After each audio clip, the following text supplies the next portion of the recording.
Hello, I'm very happy to have here with me today Heba Capdevila. She is the CEO at Cementis, and I'm very happy to have you here in this Exemplar Leaders show. How are you doing? Thank you, Raquel. It's a pleasure to be here with you today. And I'm doing great. Absolutely fantastic. Okay, so Heba Capdevila is here to share her insights about her as a leader. So I'm going to ask you, Heba, what do you believe about leadership development and about organizational development? I think it is, they're big words, but at the end of the day, what they mean is that an organization can create an environment and a platform where people can be the best version of themselves. And that is really what organization development, personal development, it's all about, to what extent does the organization create an environment where people can unleash the best version of themselves. Very inspiring, very, very inspiring. So, what is the role of systemic development? Sometimes we hear the word systemic development, we don't know exactly what it means, what's the role. Can you tell us a bit about systemic development?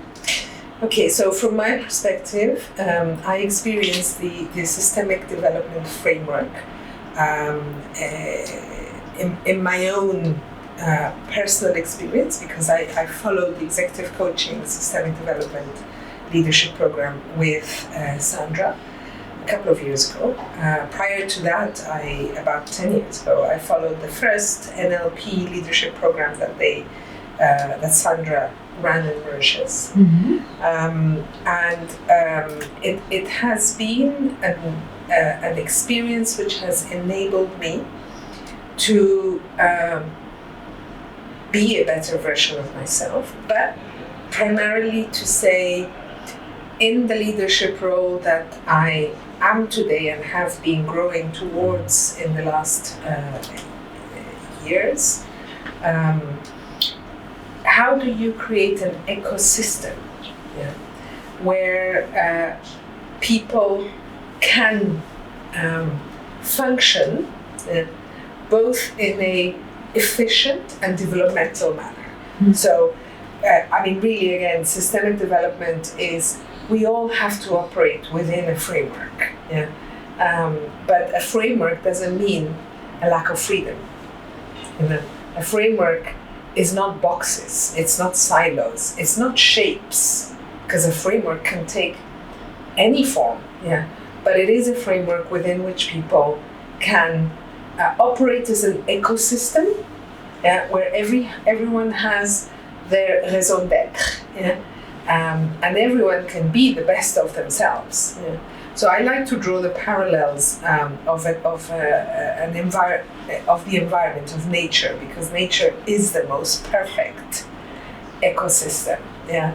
An ecosystem where you have a tree that has very wide branches.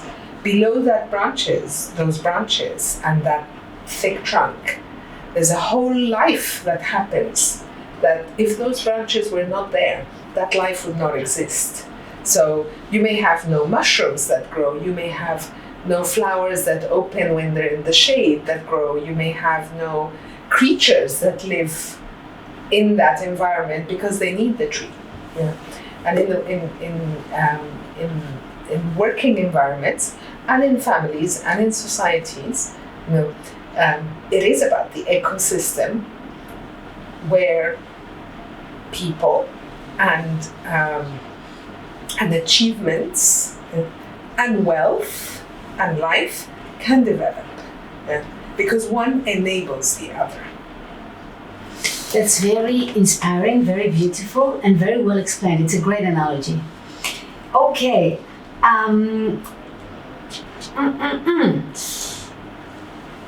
What would you say, Heba, that are like 3 top learnings to achieve leadership success?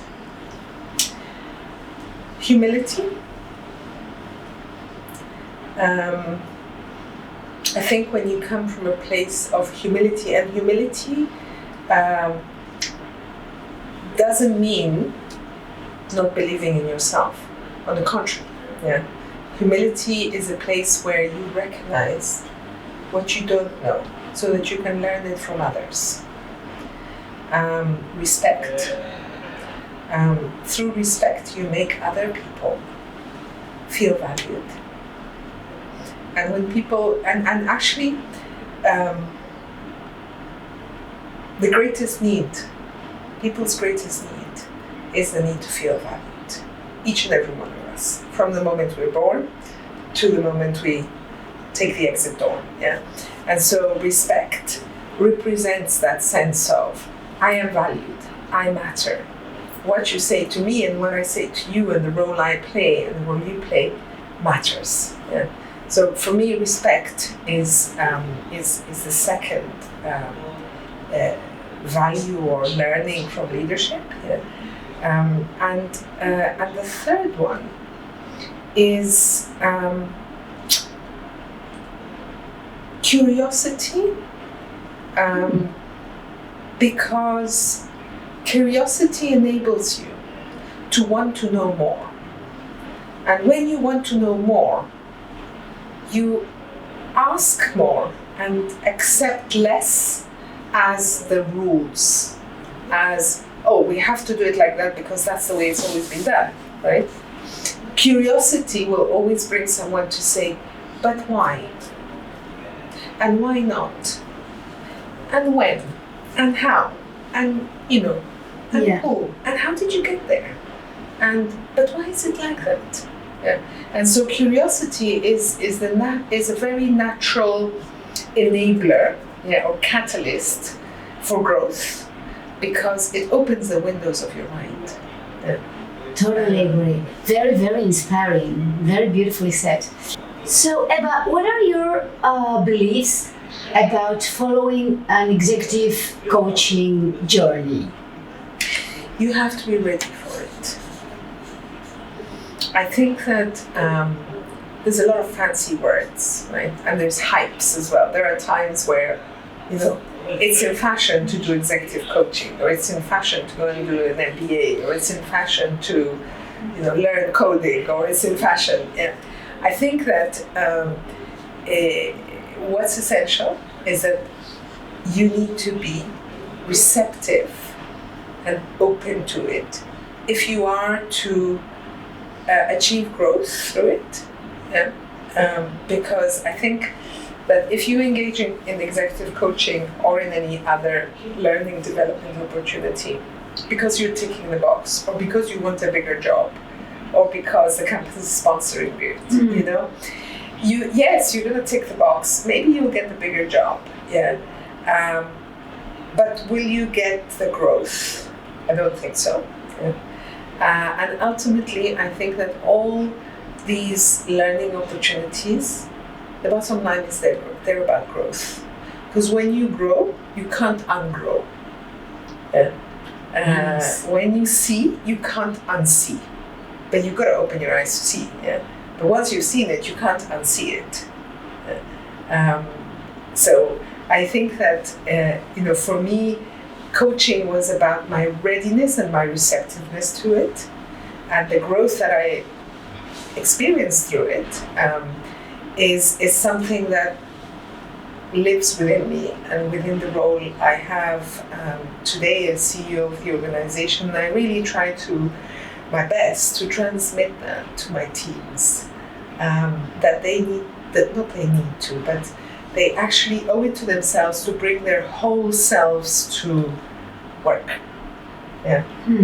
Because work is part of themselves. So, I think that in a leadership position, it allows you and enables you to bring to the work environment and to that position, or to that role rather,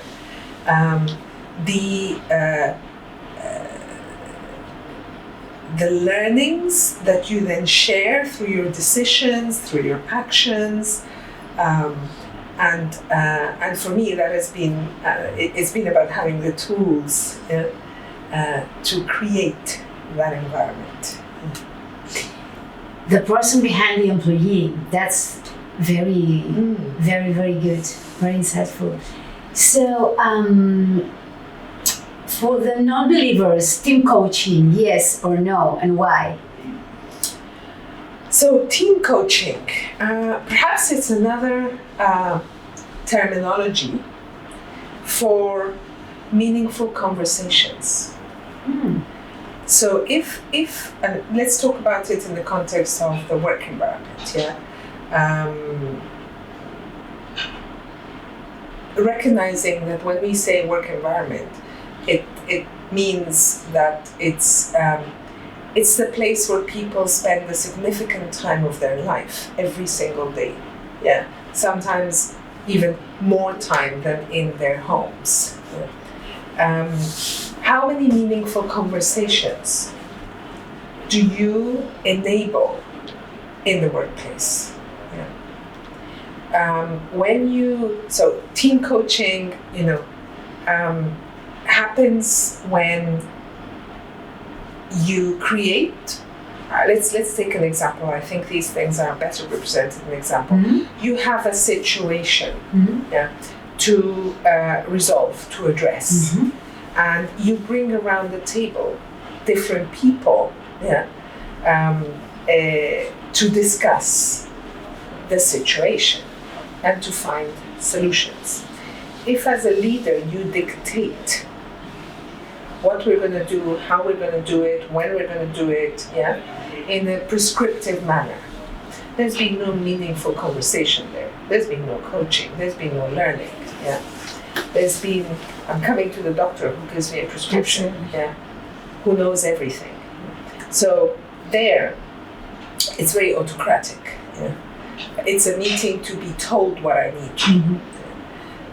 The flip to that is a meeting where you, in leadership role, you invite everybody, you create the framework, whether it's the salesperson, whether it's the finance brain, whether it's the operational contributor, or the marketing brain. So it's the brain trust, that you bring around the table, and you create questions for them to initiate conversations. And at the end of that meaningful conversation, to be curious about finding a resolution that works for the business and the individuals, and they're engaged. You then wrap it, and they've gone out of that situation having been triggered to think beyond their role, and in a holistic approach, and in a I belong to this organization, and the solution that or the decision that we've made, we have made.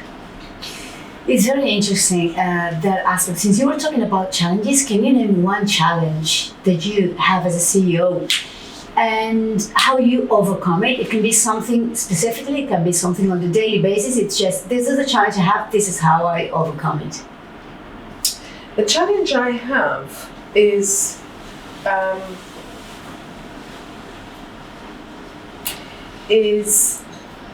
getting team members to really say what they think versus what they think I want to hear. That's a good one. And that is a paradigm shift, because I no longer am the reference point once they release that.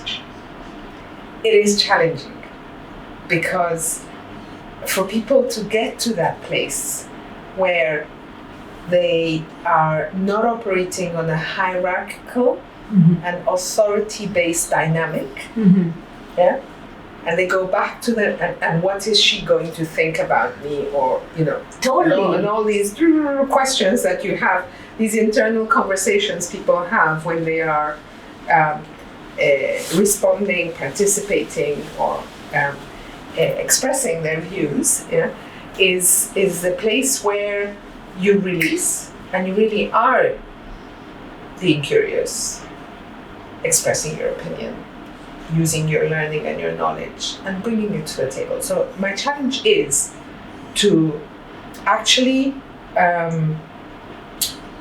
disrupt and I think we live in a society where authority and prescriptiveness is quite anchored, in the paradigms. Yeah, so being able to actually disrupt that with love and kindness. How do you take them there to really say what they think?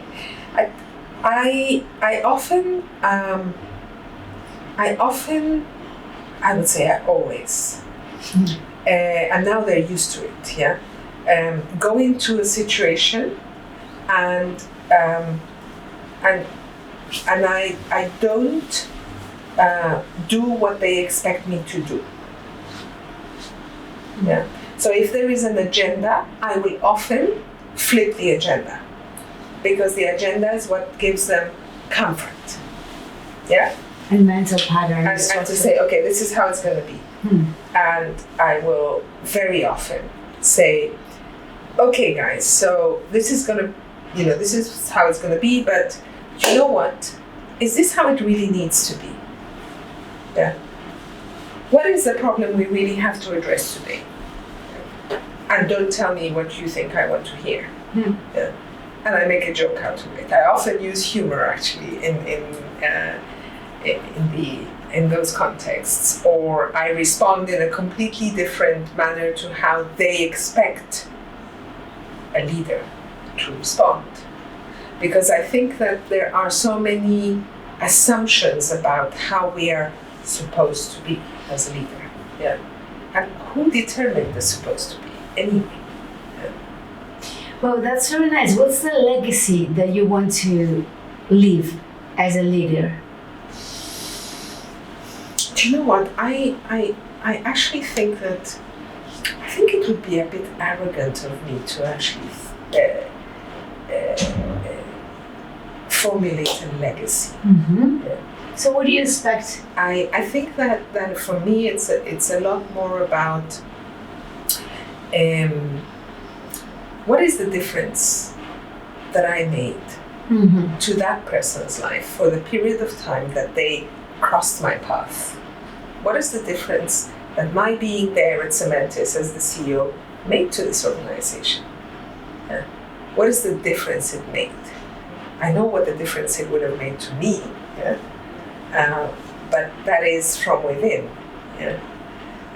I think everything is transitional, and everything has a time. And if during that time you have contributed to the well-being, to the growth, to the wealth, to the shared wealth of the organization, the community, and the society, then you've done great. And you've done amazing with this interview. Thank you very much, Heba Capdevila. Thank you. Amazing interview. Thank you. Raquel. Thank you. Yeah.